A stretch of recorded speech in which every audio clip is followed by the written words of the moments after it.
Before we get into the video, I'd like to make one thing perfectly clear. I will not be looking at the Emperor's Eye. If you think this is going to cover that, I will not.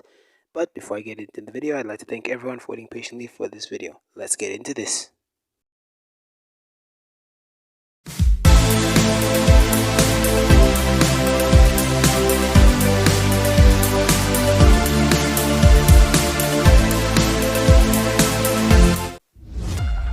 Yes, ladies and gentlemen, it's time.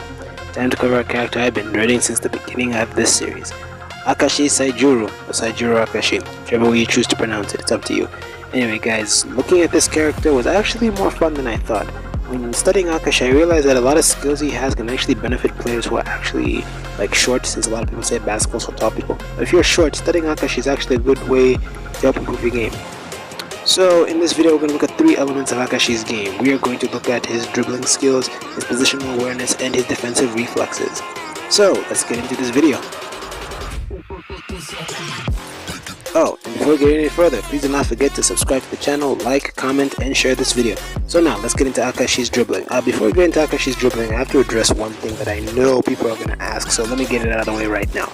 People are going to ask what's the difference between Akashi's dribbling and Anomi's dribbling. The difference here that I find is that Anomi's dribbling is more speed based. While he does have skill, he's more of a guy who likes to just go through people really quick. He only chooses to dribble around people when he wants to show off or when he's surrounded by multiple people. But yeah, Anomi's is more of speed. He just likes to zip by people. Akashi's dribbling is more controlled and skill based. What I mean by this is that he prioritizes his ability to control the ball over his ability just to zip by people. There's also the fact that Akashi is short, so he doesn't have long legs, so it's actually very easy for people to catch up with him. Throughout the anime, you constantly see moments when he's running with the ball. People are able to catch up with him no matter where they are on the court.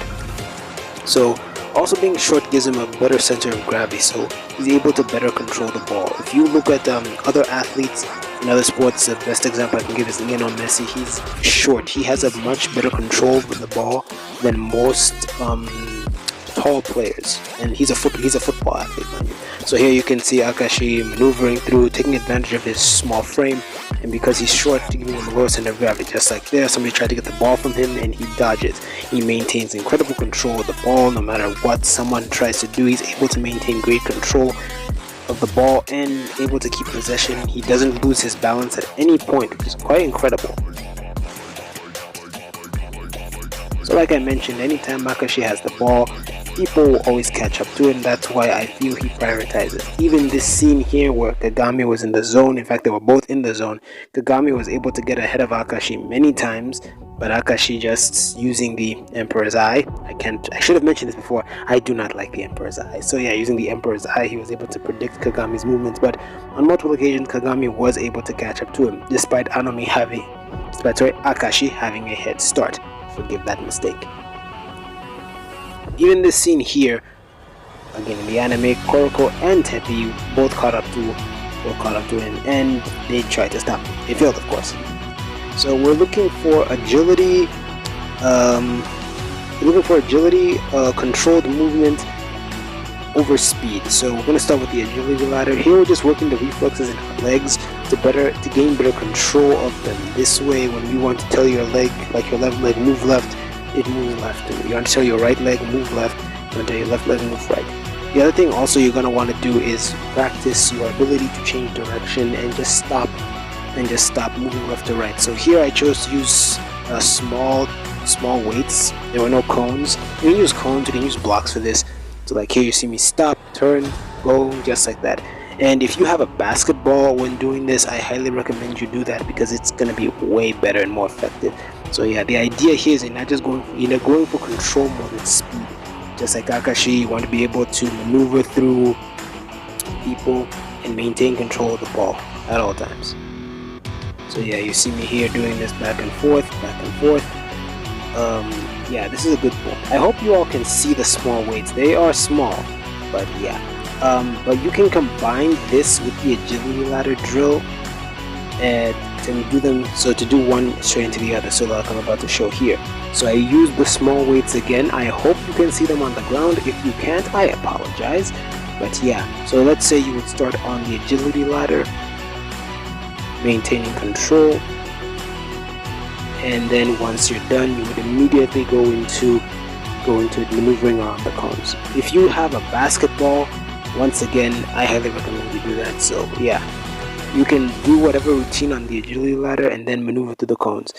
This is a great workout for the legs. It's gonna help you develop great coordination and agility.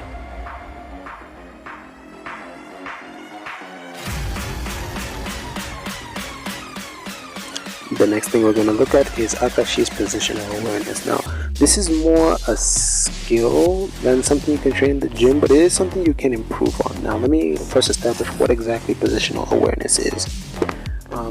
This is basically a player's acknowledging or knowing where they are on the court at all times. Essentially, also being aware of your body's limitations, like the length of your arms. Like here, we see this instance of someone reaching out for the ball, he stops. And another example was here early on when somebody tried to get the ball from Akashi, they went further than what they could, so they ended up falling over.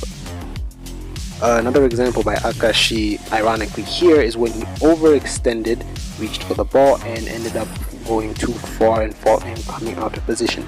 But his opponent could see the future. I hate such powers.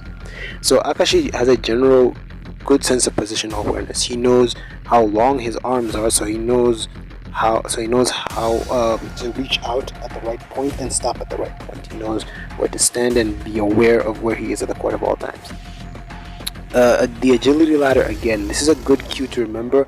You can reach out your arms at the end, basically step to the agility ladder, and your last foot shouldn't leave the agility ladder. This is basically a way of teaching your body that, okay, this is as far as I can go, this is as far as my limbs can go.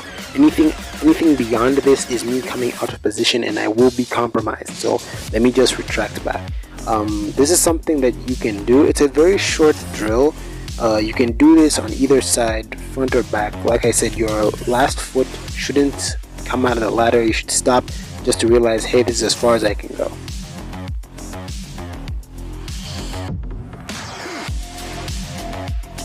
And finally, Akashi's last skill, his defensive reflexes. But before I get into this, there is something I really have to point out.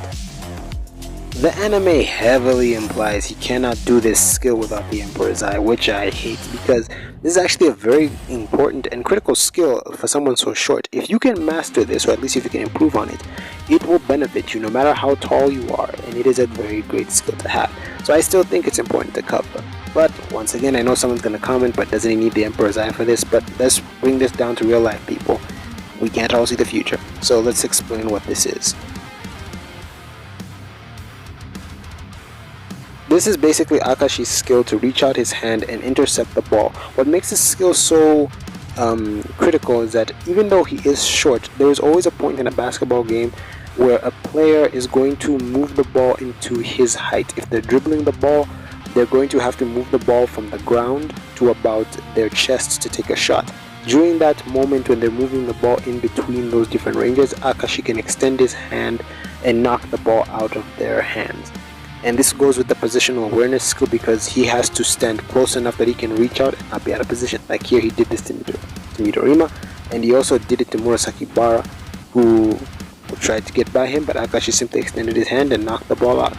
Even if you can't knock the ball out, if you can shift the ball out of position in the person's hand, it's still a critical skill. Here with Kagami went from bringing the ball to the ground, brought it to about the height of his chest, and all Akashi did was extend his hand and yank the ball. He was in the zone at this point, I recognize, but you get the basic idea of this skill.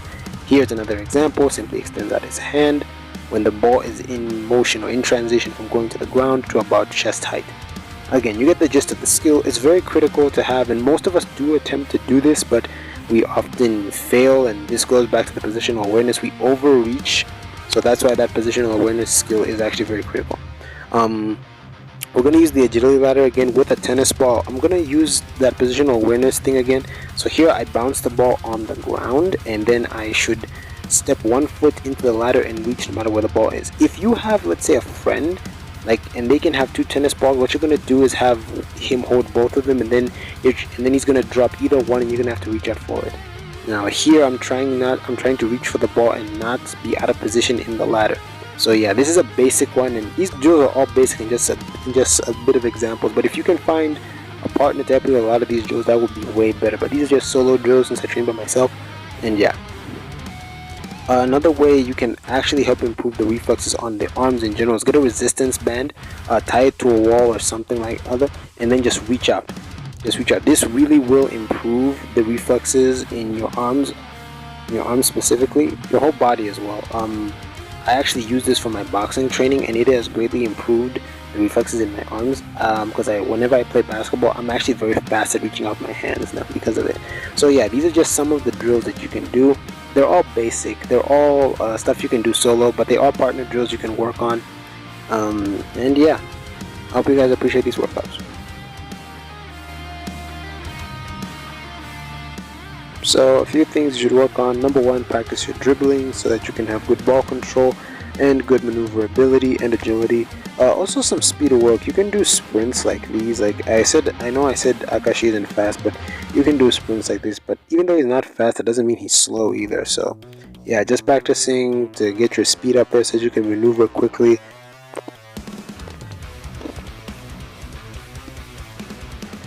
Also, your shooting accuracy for mid-range and close range, your accuracy should be on point. And your passing ability, you should be able to pass the ball very effectively if you want to be able to play like Akashi. Okay, one last thing. I know people are going to bring this up, and it was brought to light that Akashi can dunk.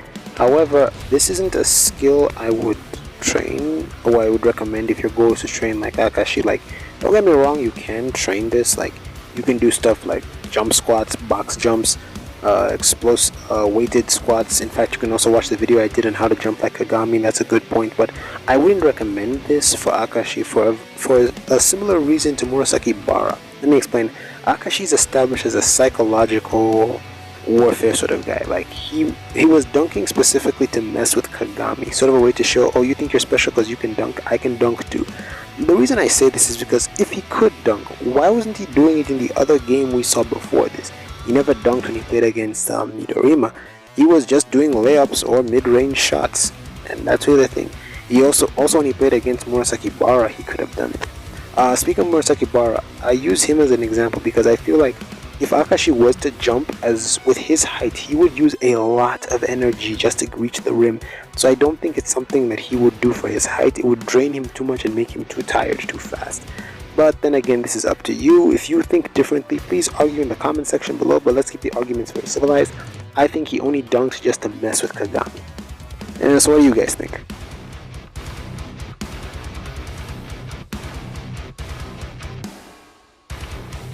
With this, guys, we have finally looked at all the members of the Generations of Miracles, Kagami and Kuroko included.